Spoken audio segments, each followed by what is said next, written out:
Hello, everyone, and welcome to the Adrian-John podcast. My name is Adrian-John, and today we have a special guest today. He's been featured on Blackish, Dad Stop Embarrassing Me, and he's just wrapped up and actually is pushing out a small film, Think Lovely Thoughts. It's awesome. You guys really need to check it out, but first, let's get into the intro.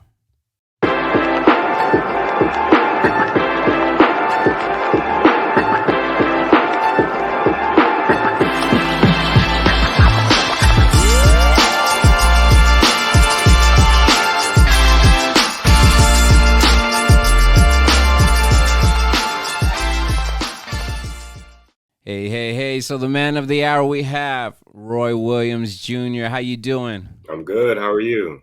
Doing good, man. So I've taken a look at a couple of the short films you've done, and I've kind of followed you, and man, I just wanted to say from my heart to yours, man, I really do appreciate what you're putting out there, where it goes with family, with the messages that you have been, that you've been put out.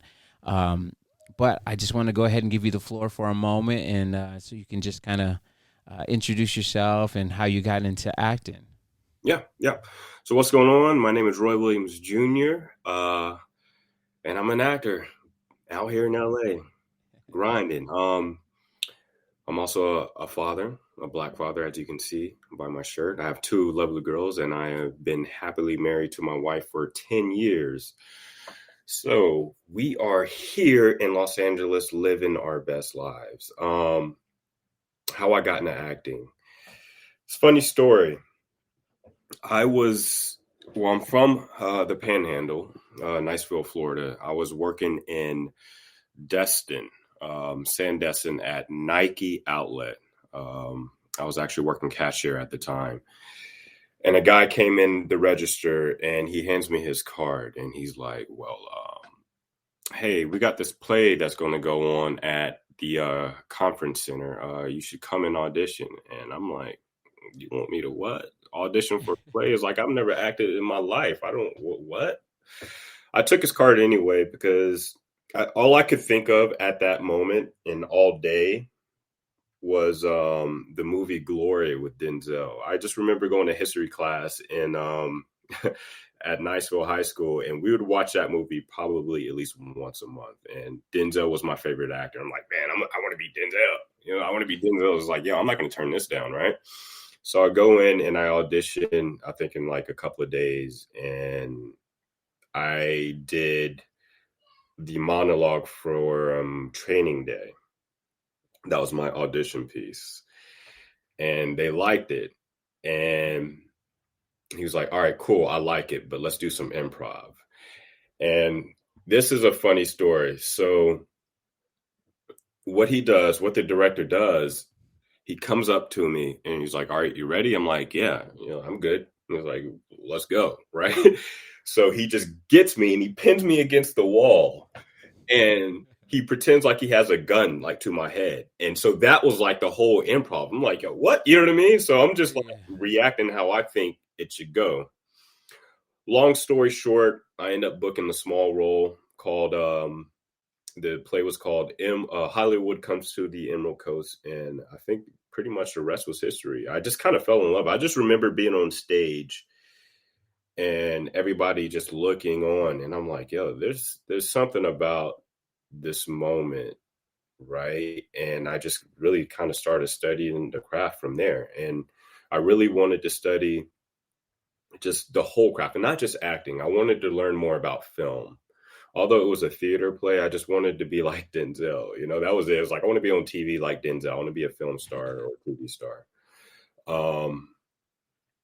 So I took it upon myself just to really kind of study the craft. And I was given kind of like an ultimatum by my parents because I was still going to school at the time. I was in college.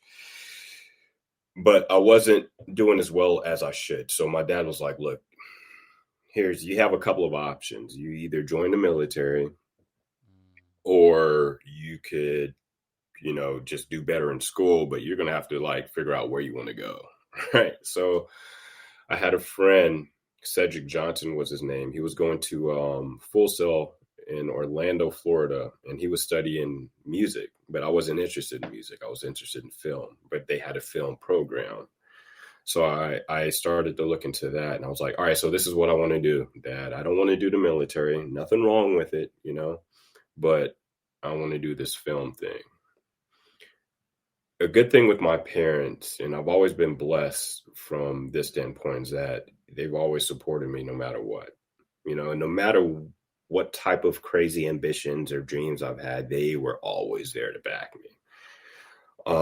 So he did, and they helped me get off my feet. They helped me find a place down there in Orlando, and I studied film, and I finished it like one of the top in my class. And that's why that's when I knew I was like, well, there's something about this, but I still want to do the acting part. So I ended up graduating, and I was like, so how do I actually get into the acting part of it, right? So I had a lot of friends with connections, right? And they kind of helped me along the way. He's like, oh, you need to get your headshots. You need to do this. You need to find an agent. And I did all of that just right away. And I found an agent, got some headshots, and started doing commercials kind of right away. I did a little bit of like print and modeling too. And then I did some indie films, and the rest was pretty much history, man. And along that entire journey, I had my wife, I had Tina there to kind of help me along the way and, be there with me. So, that was always a huge blessing, along with my parents, to have her support for sure. Definitely shout out to all the support out there, your parents and Tina. Right. That's awesome, man. So when you got that onto the stage, did you feel, I guess, nervous at first, or did you already know, kind of like, I know that you were talking about Denzel, and you wanted to make sure, that you were bringing it, but at the same token, like, when you went to Full Sail, you kind of knew, like, hey, this is what you want to do. But when you first stepped on that stage, did it feel natural, or were you kind of just like, oh? I was scared and nervous at first, but there was a moment. So there was a part in the play, Demetria McKinney, who's an actress now. She's done like a lot of like Tyler Perry shows, and she's been on a lot of things, right? She was in this play too. She's actually from Fort Walton, but I believe she's based out in Atlanta, Georgia now. But she was her and I were on stage, and I was facing towards the audience, and she was facing kind of towards me a little bit, and she was singing to me. And there was just like this moment of like, I don't know, something just came over me, her singing, one that was like, she has an amazing, she's also a music artist as well. So she has an amazing voice, and just that whole feeling of just like, it's this energy from the audience, and just that whole moment. It's like that moment of just, and there's this calm that just came over me. And it was just really hard to explain. And I think from that moment on, I knew this is just something that I wanted to do. I don't know where it came from. It was almost a blessing that he came through my cashier line and just handed me his card. I don't know what he's up to now. I don't even know where the director is or anything, but thank you to, I forgot his name, but yeah, I would give him a big hug right now. For sure. Yeah. That's awesome.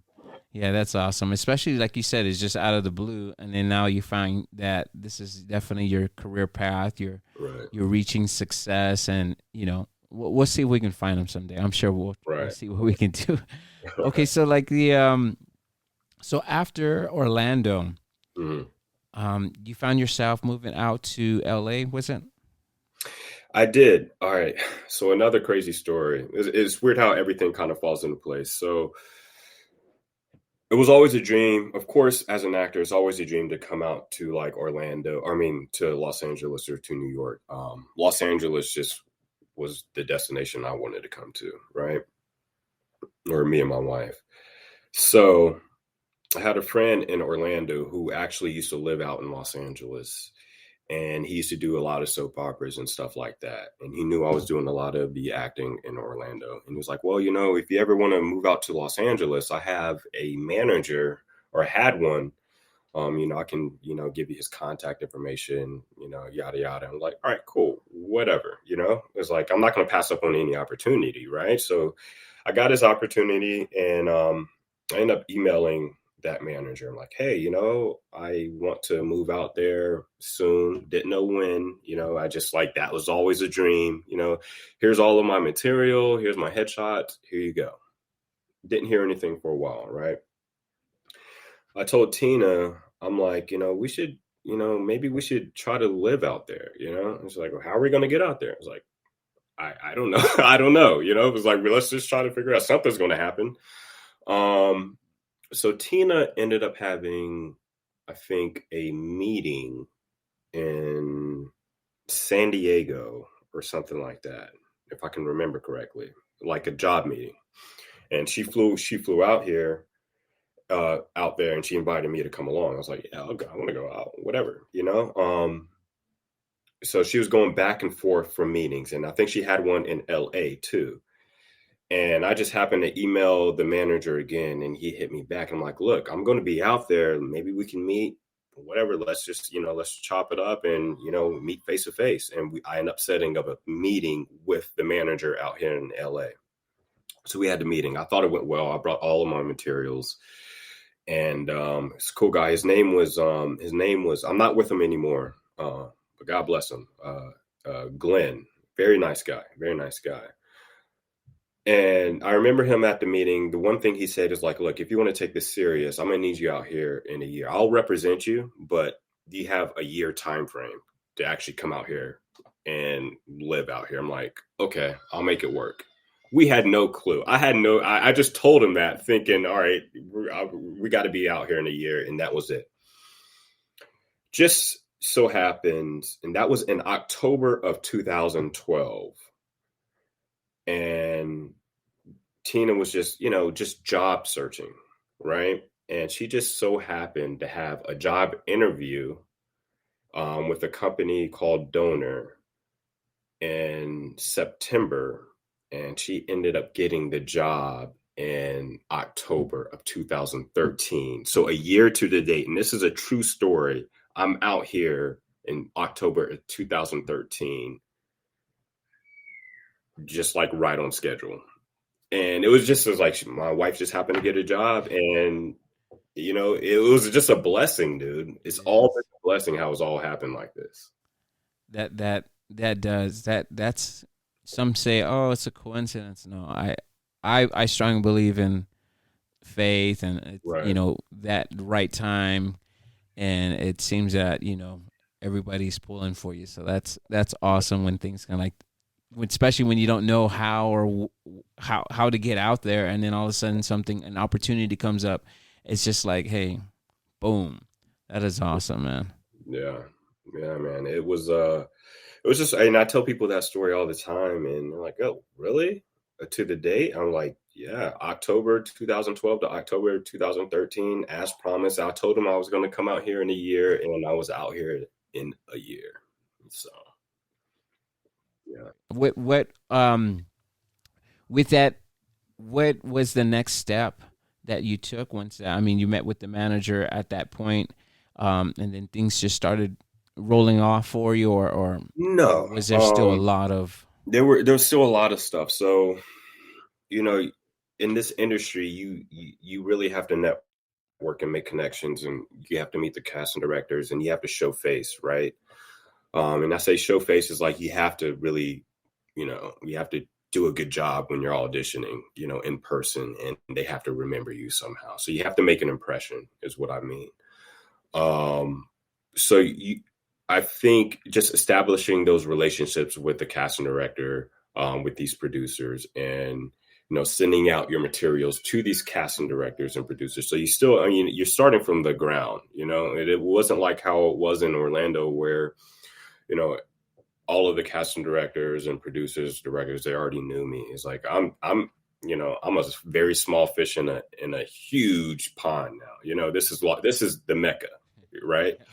So I had to really, you got to work. You have to grind. You have to work your way up. So I did everything I possibly could, networking, going to events, and all of that. So, but I did start to book a lot of what happened for me right away, for whatever reason, is I started booking a lot of like reenactment shows, which was cool. You know what I mean? I was like, a lot of those shows on like, Discovery, ID, and stuff like that.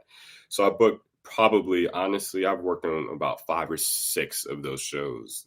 A lot of people don't know because I've done like detective, I've been, a murderer, I've been the worst and the best things all across the board.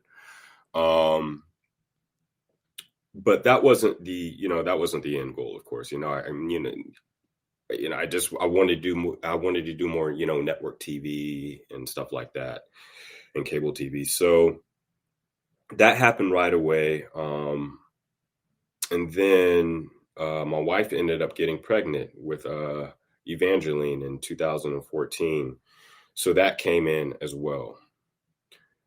Aside from that, I will say, coming out here, I didn't have a job. Of course, my wife had a job. So I was working at a grocery store because I needed some type of income. I was like, dude, I can't not do anything and still kind of have a flexible schedule at the same time. So I was a bagger. I used to bag groceries. As soon as I came out here, that was my job. I hated it. It's like I didn't, and it was frustrating. I hated it, but I knew in order to achieve what I wanted, sometimes you just have to do things that you don't want to do.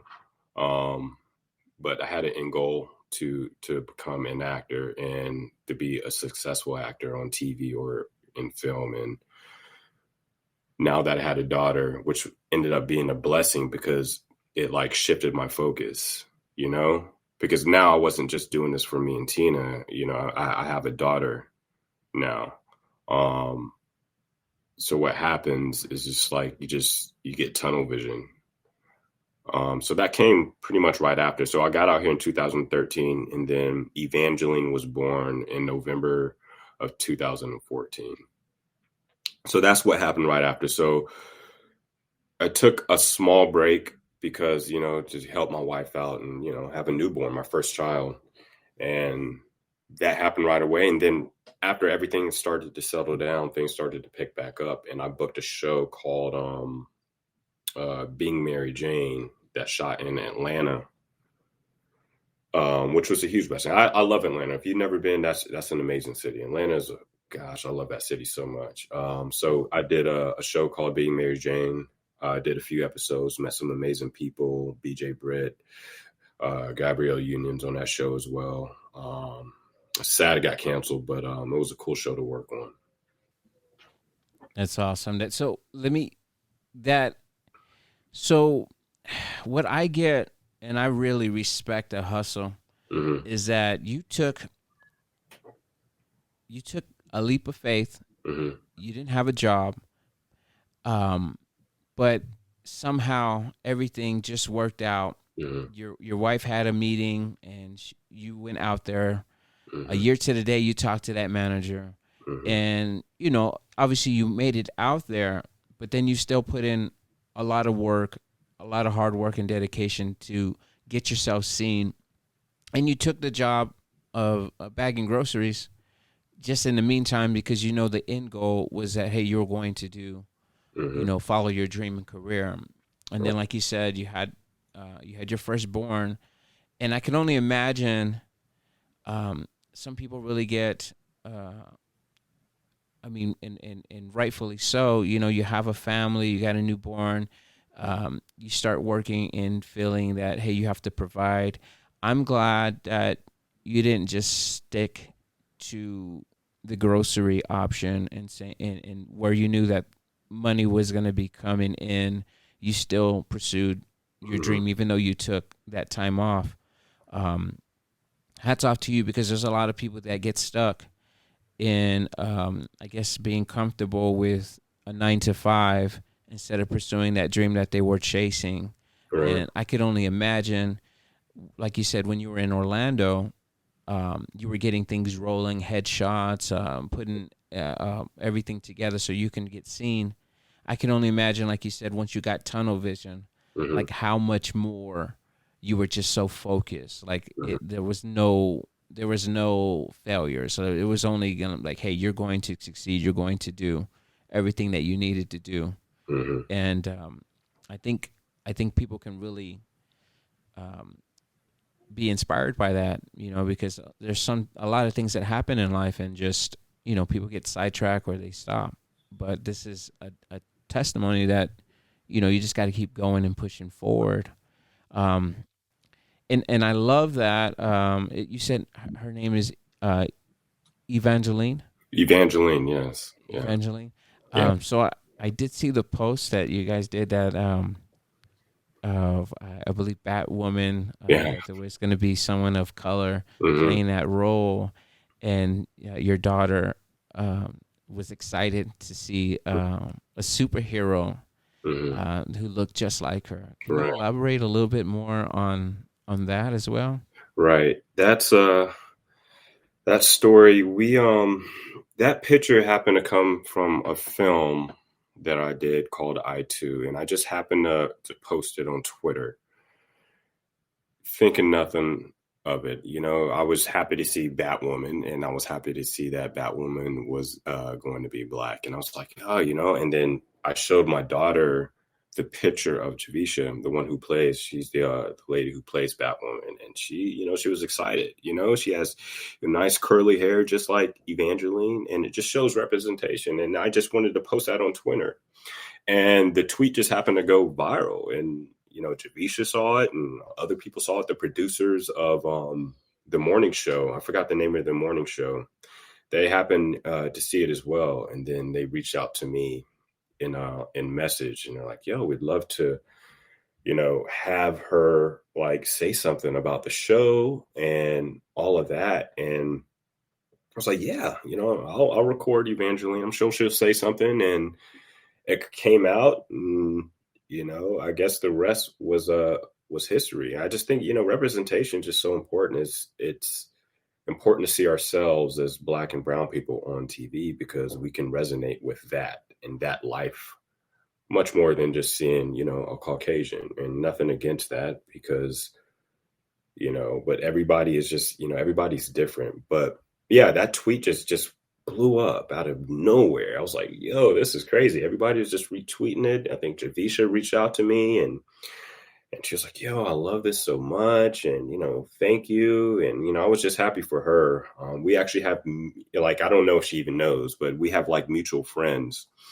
And one thing about this business, you realize once you're out here and you start to get connected in the community, it's like it's not as big as you would think. Everybody kind of knows somebody who knows, so there's not a lot of degrees of a separation. So it was a really cool opportunity for Evangeline to kind of see herself on TV as well, and see Batwoman, who was, she started tearing up on television watching, speak about it. It was pretty amazing. I actually started crying. Me and my wife we were watching it live, and I started tearing up.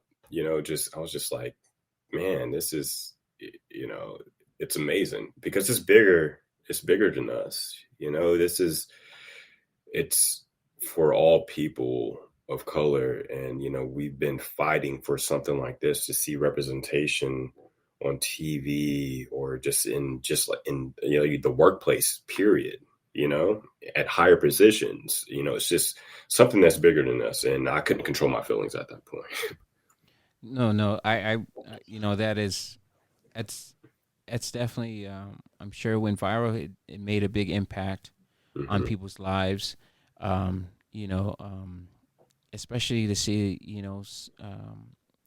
your daughter, to be impacted that way too as well. That they see what's going on in the world as well. As far as like, hey, like, for it to just jump out at her and be like, hey, there's someone like her that's representing a superhero. Right. It's just like you said, it's bigger than us.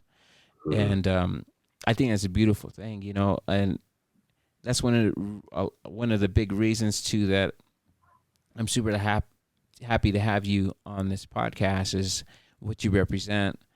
Hard work and dedication, Mm-hmm. and the upbringing of your family, how you're doing it with great morals and ethics and just the messages that you're delivering. And she was in she plays a role in one of the short films that you're doing too as well. So it's like she's following suit, and I can only imagine if when she grows up that if she's any bit like you, that she's going to be a very successful, powerful young lady. So that's awesome. No, thank you so much. I appreciate that, man. Really do.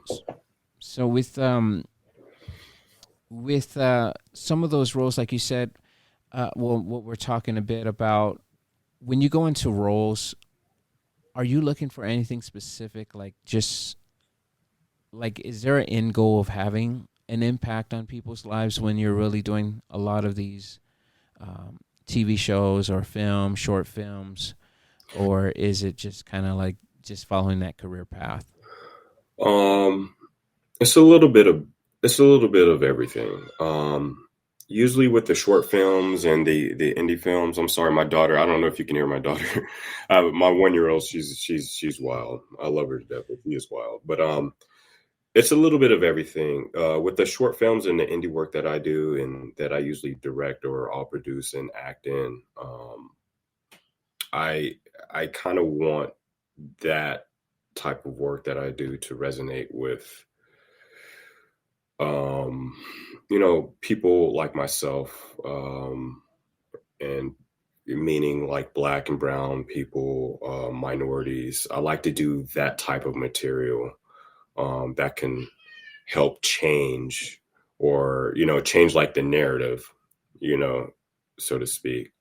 Once it comes to like the TV roles that I tend to get, for some reason, I guess producers and casting directors, they think I'm funny. I like growing up, I've never thought of myself as being funny, but I tend to get a lot of like sitcom roles, and I've been on Blackish, I've been on Dad Stop Embarrassing Me, and it's just like I guess I am funny. I mean, I play these roles well, but it's that career path that wherever it takes me. But I do look at material that I want to find myself in. It's like, can I find Roy in this character?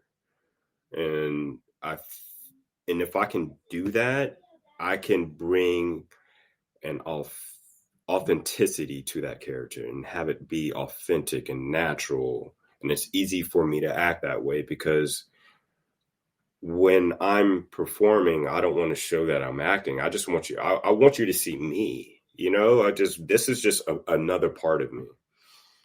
And it's funny because when I'm with when Tina, my wife, when she sees my work, she's like, I see, this is a part of Roy I've already seen. I was like, well, yeah, it is, because I prefer you to see that. I don't want this caricature. I don't want to perform. I just want it just to be as natural as possible. It is me essentially on screen. You'll see a goofy side of me. You'll see, maybe a darker side, whatever the case may hold, whatever the role, calls for. It's just me essentially. But I think when I do take a role, I always want to put myself in that role. You're just seeing a different part of me.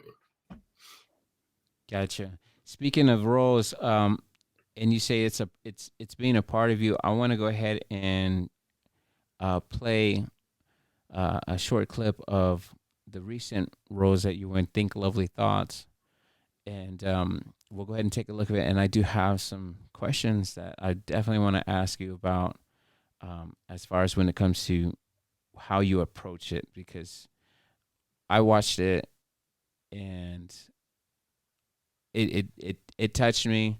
And like I said, I can only just say thank you for doing something like this, putting the message out, because I think a lot of people can relate. So, but let me go ahead and get to that video.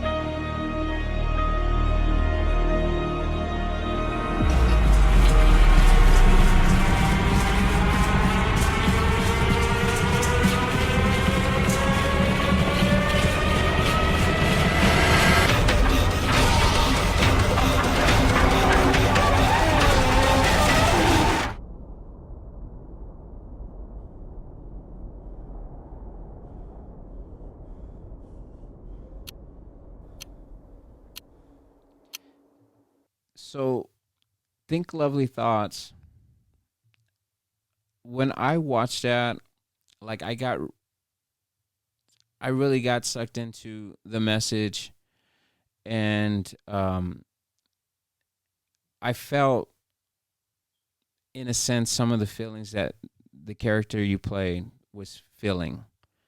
And you just mentioned that you don't necessarily want to play a caricature or anybody. It's something that it's another side of you.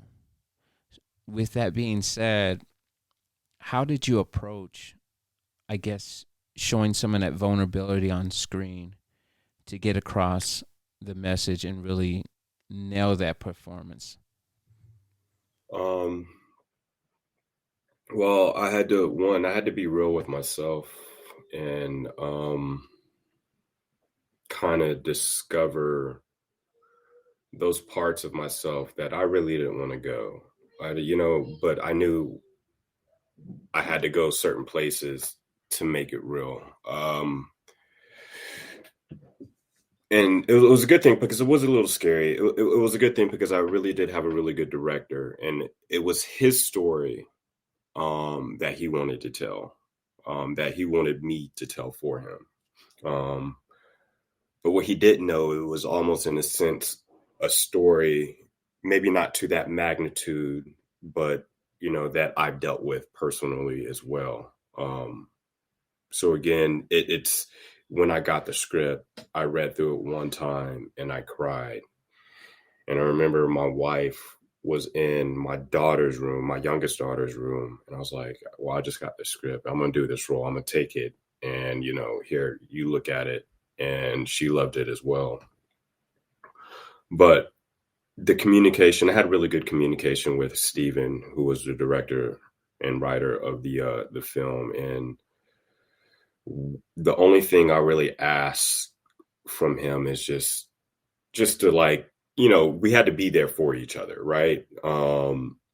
So, he was as vulnerable, he was really open with me, like I was open with him.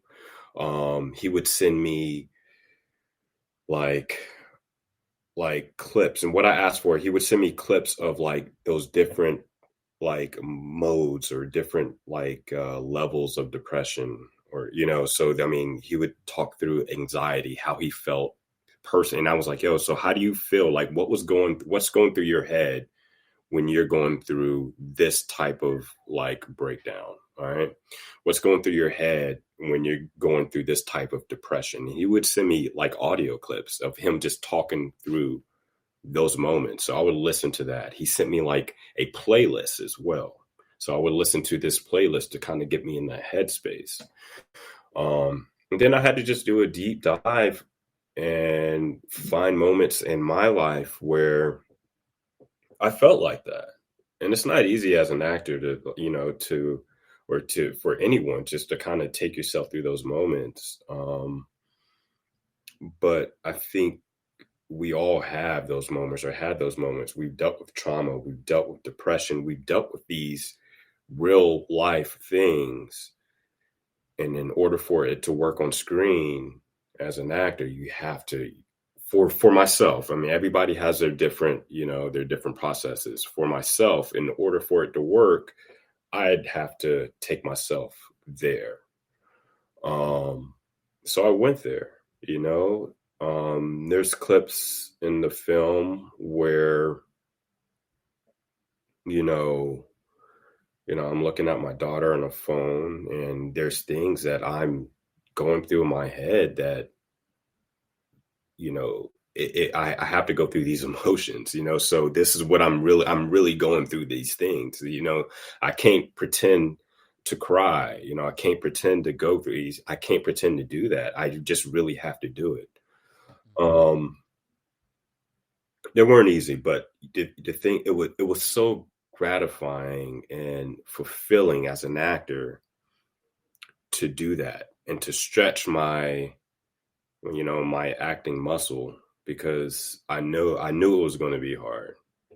I knew it was, and it was literally the hardest role that I've done. And I've done a lot of like weird, roles and stuff like that you would think were just like hard, but this was hard because it was extremely personal, and I had to be extremely vulnerable and open and willing to show the world, hey, this is me too.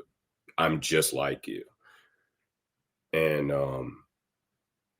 And I just hope this film is able to resonate with a lot of people, and kind of open some hearts and some eyes. Yeah, definitely. And like I said, the performance that you gave, I watched it, and then there was times I was just like, is this guy really going through? He must be going through something really, and he's just showing it on film because it was so authentic. Mm. And at times I would find myself like in those situations too, feeling that same thing. I was just like, whoa. And I was like, man, they nailed this film. Mm. This gentleman Roy, he really knocked out. He really did a good job doing his part, the character on there. So yeah, it was definitely a big impact on me. I showed it to my son as well, and he was speechless as well. And we're just kind of like, oh man, we want to see more. So I'm hats off to you and the team for that. Thank you. And bringing awareness to as well, which I feel it definitely will resonate with a lot of people. And and especially people within our community, the Black and brown community, and men in particular, is because we don't like to talk about mental health, for whatever reason. I just want people to talk about it, and typically when you hold it in, like John does in this film, he holds it in, it's in here, and it gets to a critical point without giving anything away. But, you have to be able to speak, and sometimes, when you do have a partner, whether it's, your wife or, your girlfriend, your husband or boyfriend, whoever it is, or just a friend, just to speak and to be okay. It's okay to speak about it because everybody has these issues on some type of level. So, yeah. Yeah, definitely. And I really think that you hit you hit all parts of it too, because it wasn't just about John. Mm. It showed the wife and daughter, and just how things can be affected. Mm-hmm. And even though whoever's going through some of those mental issues going on, at times people can feel alone, and you could see in the video, in the short film, the wife's trying to be supportive there, Mm-hmm. and it affects her as well, in the point that she's trying to do everything she can, but how does she feel now Mm-hmm. that in a sense she can't help? And then they have to do so much to try to cover things up, in a sense, for the daughter's sake. And but then again, it goes back to John, where he's just having these overwhelming feelings, and he's going through something, and it's tough. But you Right. guys nailed it. Like, hats off to y'all. Yeah, y'all nailed that. Thank you. Now we spoke a little bit that you made some appearances on Blackish. Dad, Stop Embarrassing Me. But I do find and see that some of the short films that you're doing, that maybe you're seeing there's a lot more personal involvement with it. It has more, not necessarily saying that it means more, but it in a sense it has maybe a little bit more impact. Mm-hmm. And some of the short films like I've seen right now, we were just talking about Think Lovely Thoughts. On a lighter note, The Road to the Great Beyond, right? Right. So that's your like the boom man. Yeah. Yeah. So, Tell me. yeah, I play a boom operator, and it's kind of an exaggerated spoof on a boom operator, but having known the business, like, behind the camera, I know how it operates. And a group of friends and I, one night, we just thought of this idea. It was myself, a good friend of mine, Cameron Bigelow, who is an amazing, writer, director, actor as well. Paul, he, Paul Major, and Avery Camp. Avery Bigelow now. I'm sorry, Avery. They're Avery and Cam they recently got married, but they so we thought of this idea and we're like, yo, let's just do it. And it's a spoof, and like I said, it's an exaggerated spoof on how like a boom operator is, right?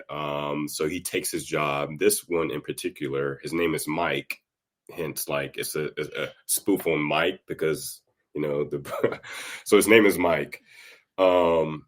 So he takes his job really serious as a boom operator, and he's a hustler. So he does a lot of indie films and stuff like that. So it's really like a day in life and and like an interview type film, almost like we were thinking I'm trying to think of the name of the show we shot. We kind of wanted this. It's the one with Steve Carell. He was on Is it Office? Office, yeah. Office. So I mean, that was the idea of like almost like a mockumentary style. But it was fun, and that's one of those films a lot of people will like randomly hit me up, like so random. They're like, yo, did you do this? I was like, yeah, that was just something that we put together like last second. And we shot that in Venice. We shot that at Cameron's apartment. And it was just so random, but it just turned out really funny. I was like, man, and it wasn't even a script to it. It was an outline of like, all right, so this is what we're going to do in this scene. Let's just make it work. And everybody in that film, they're all really talented actors. So we just made it work, man. And I love that film. That's just one of those hidden gems that if you find it on YouTube just randomly, like, again, it's The Road to the Great Beyond. And we spell road RODE. So it's like the road Mike. So if you ever get a chance, check that out for sure. I bring that up because I know you had mentioned that you were like, well, some of the TV shows, they think I'm funny or not. I saw that and I was like, there was a sense of like you said, a spoof. It was funny, but at the same token, like it is real. Yeah. Because in my pursuit and just doing certain things with photography and videography, the podcast, like I remember just kind of like being super passionate and just like, oh, what I'm gonna do, whether it's the lighting or I think in there he was getting some sound of a bird or maybe the ocean or something, and he's all just like he's super serious, but you're just thinking, dude, you're just getting like the ocean, like just wrap up, but he's all like waiting for the perfect wave or something. And I was just like, oh man, that I love those, those ones where you're just going and being creative and just making things happen. And that's really cool. Another part that I wanted to go ahead and touch up on is I think it was this past year was I2 Am America. Yeah. Can you elaborate a little bit on that with the message behind that, what you were going for? So I2 is a poem that Langston Hughes wrote. I believe he wrote it in, I want to say in the 40s or 30s, somewhere along that time frame. Amazing poet. Turned out to be one of my favorite poets. So I first heard that poem later in my life, on a film called The Great Debaters. Denzel Washington, in a scene, he says the poem, and then he asks the class if anyone knows it, and no one knew who the poet was at the time. But I just remember hearing that poem, and I was just like, yo, what? Who? Langston? What? Who wrote this? This is amazing. So the sense of the poem is just pretty much inclusion for Black people, just being equal. I too am America. So it's I, comma, too. So it's just inclusion, right? So we went through, as Black people and brown people, we went through some, a rough patch last year in 2020. I think 2020 might have had like the highest rate of, like racial type crimes, or whatever the case is, was. But we went through some rough times, and creatively, I was going through some rough times because the business completely shut down. So I just felt it would be a good opportunity to create something. And this poem just happened just to come up. I don't know why I just thought of it. I was like, okay, this could be cool to do, and it can kind of keep my creative juices flowing. I didn't know how to really go about it. So I was just like, I just want to do this poem with these words, of me saying these words. And I want to put visuals to it of, like, important people to myself. One, the poem kind of walks you through, or what I did in the film, of like the progress of Black people, right? So it started out in, segregation, where, you'll see Blacks getting, beat, and, only white signs and stuff like that. But I walk you through the progression of, you start off like that, and then you start to slowly see the change. You start to see the civil rights activists, MLK, Malcolm X, and then you'll start to see how we've kind of surpassed that, and we've overcome the obstacles that were placed in front of us. So you'll start to see, our victories that we start to have, right? Because of those activists. So I show, we have Michael Jackson, we have, if it wasn't for them, first, if it wasn't for the struggle, and then the civil rights, and then we have Michael Jackson's, and then we have the Obamas, and then, you start to see these victories that we start to have. So I take you through that progression to say, we are America. And then I walk you through almost like a montage of, different Black and brown faces saying, I too am America, because we are. All we want is inclusion and equality. And that's all Langston Hughes was saying in that poem. Yeah, definitely. I had a look, and I did feel the message there. And coming from a military background, there wasn't too much of, at least from what I saw, racial injustices. Everybody was just people. Our parents were, fighting wars together. And they were seeing that we were able to get along. But you grow up in that type of scenery, and you're kind of shielded. You don't really see much until you get outside, and then you get older. And this has definitely been something that I definitely support and get behind. Because we're all living this life together. We're all just trying to make it, survive, and have a happy, positive life, bring up our kids, and all that. So I'm definitely behind that. I love that. That you're voicing yourself in that manner. So that's really, really, really good. Like I said, I really enjoy that. Something along the lines with that. I don't know if this has came out yet, or if it wrapped up. The Secret Weapon. Mm-hmm. You're playing Martin Luther King, is it? Yes.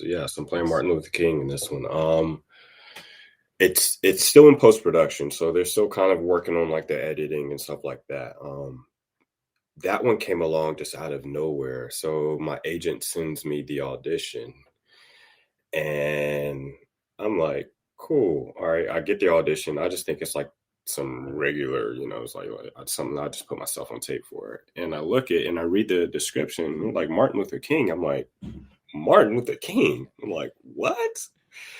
I was like, all right, good luck. The crazy thing about this one in particular is, like, I believe it was due the taping was due like the next day. So I'm like, you want me to do this Martin Luther King and it's due tomorrow? It's like, this is going to be like impossible. One thing I did for this particular taping is I didn't concentrate so much on like the words that was in the script or the sides. I was like, yeah, I'm not worried about the dialogue at all. It's like one thing about this is like I need to capture like his persona, right? Like whatever that he has, it's like I need that. So all I did was watch, just like most of the time I did go over, of course, the dialogue and stuff like that. I got it down to a T, but that wasn't important to me. What was important is just capturing that essence. He had something about him.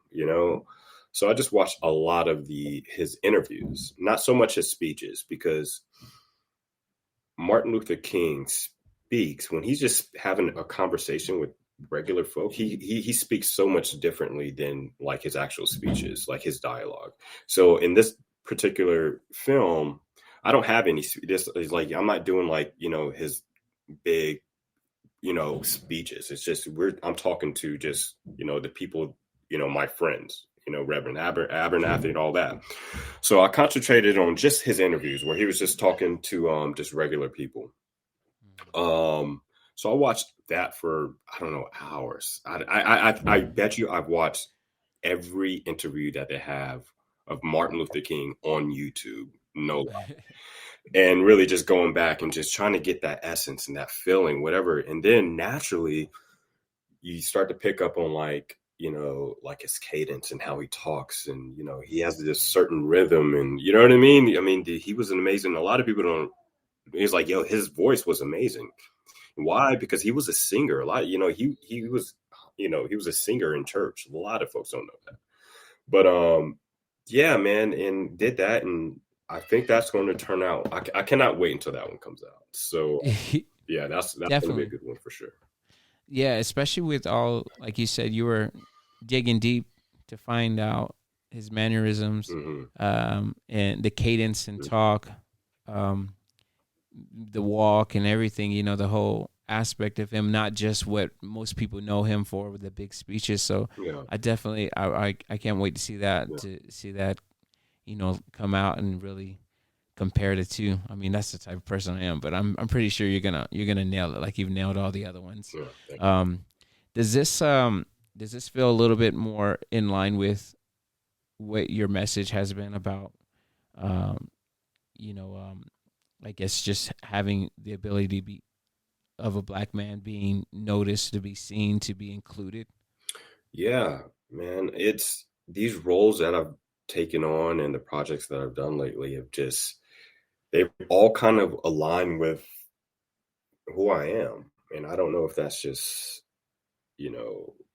I've prayed for that though. You know what I mean? Because I want roles that will make me feel good about myself, and that, even my daughters can, even if they can't watch it now, they can down the line, they can look back and say, wow, Daddy, you played Martin Luther King Jr. And you know what I mean? Or, wow, you made this in which my daughter is in I2.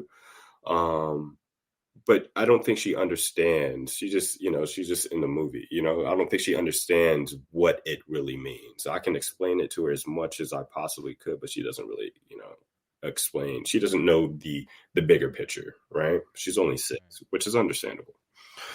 But those are important to me, man, because I just felt like growing up, I wasn't really shown that. And it's no one's fault. It was just the environment that, that I grew up in. And the fact that I have access to all of this stuff now, and living out here in, Los Angeles, which is like really diverse, it's just opened my eyes to so many other things. And creatively, it's like I want to be able to touch a lot of different, things. I want to be able to do, some Black films, and, like I was blessed enough to play Martin Luther King. And like I couldn't even envision that. But it just so happens that this is just how things align for me. And I'm blessed, bet it has for sure. On that note, what can we look forward to? What do you have in the works going forward? Any projects or events Um, upcoming? so Think Lovely Thoughts is out right now. It's doing the film, like the film festival circuit. It's on New York Shorts.net on demand. So if you all please check that out for sure. I think you will be able to resonate with that. And it will be premiering at a theater. I don't know if anyone is based in New York, but it is going to be premiering at a theater in New York as well. So that'll be out shortly. I got some stuff in the works. I'm up for a role on. I don't want it on a film, so Yeah. I don't want to even jinx myself. So hopefully that will. And when it comes out, I guess people will know. But that's not even certain. Anything could happen. We have the business right now has like a looming strike that could possibly be happening come Monday, and I think 60,000 like crew union members will be like on strike, and that could shut down a lot of shows, a lot of productions. So who knows what the future may hold right now. Hopefully they can get that worked out. But I do have some things in the works, and there's always, I'm working and producing. There's a horror. I've never done horror. I've never done a horror film, so I'm working with a business partner of mine of getting that off the ground, and hopefully we can shoot that by the beginning of next year.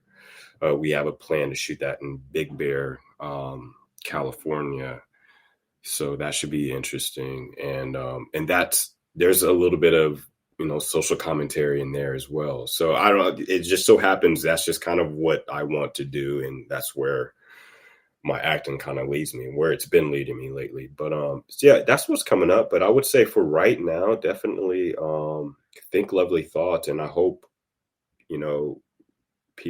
I really hope people watch that, because I think that's such an important subject to touch on right now. Definitely, definitely. So before we wrap up, I want to go ahead and give you the opportunity. Where can people reach you at, or if they have questions? And then lastly, any type of final words for anybody looking to chase a dream, or who are looking to go after, pursuing something that they've always wanted to do.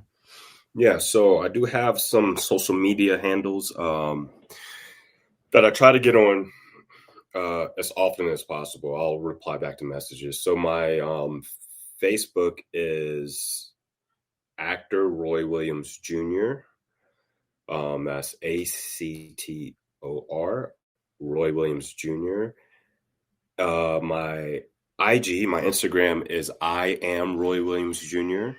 Again, that's I am Roy Williams Jr. And my Twitter is Roy Williams Jr. I know it's different for everything. So I've had some accounts closed down to open them back up. I was like, do I want social? And then I'll open it back up. But I'm on social permanently. I'm not going anywhere anytime soon. And as far as some parting words for people pursuing their dreams, it just says like, and I know it's so like cliche, and people say it all the time, right? But I cannot put enough emphasis on never giving up, because you have to realize it's like we have one life. And that was my thing. I always go back to this, like, yeah, I'm not going to get another stab at this, this is it. And it's okay to be comfortable and complacent, but personally, I couldn't do it for myself. I would regret not at least trying. So try. And I'm in short story, and I'll wrap it up. And I won't give away too much because I know she doesn't want me to. But my mom, she's a cook, she's a chef, and she's done a lot of TV and stuff as of recently, and it was always her dream just to cook and just to be, just to show the world that, that she was eating. This is what she does, right? She didn't get started in, until she was like 50 something years old. She started the whole cooking thing, and she booked something really recently, and I'm not going to say anything too crazy, but it just shows just like to never give up and to follow your dreams, and don't put a like an age limit or anything like that. I mean, because it's not about age. It's just really about following your heart and following your dreams, man, and just do it. Try it. At least try. That's it. Thank you, man. Well, I appreciate it, man. I really enjoyed talking with you. Everybody, check out Think Lovely Thoughts. I'll put the links down below for everyone to see it. But again, I really appreciate you being on the podcast, Roy, and I really respect your hustle, and I respect what you stand for, the messages that you put out. Thank you so much. Thank you. Appreciate it. Y'all heard it from him. Roy Williams Jr., follow your dreams. You owe it to yourself. Like I said, check out Think Lovely Thoughts. I watched it. It's very inspiring. It touched me, and, to see the messages that Roy is putting out there definitely speaks volumes of his character, how he's raising his family with his daughter, and the love and support he has from his wife, Tina. So I appreciate you all for joining. Thank you again. This is the Adrian-John podcast. Thank you for tuning in. Have a good one, y'all.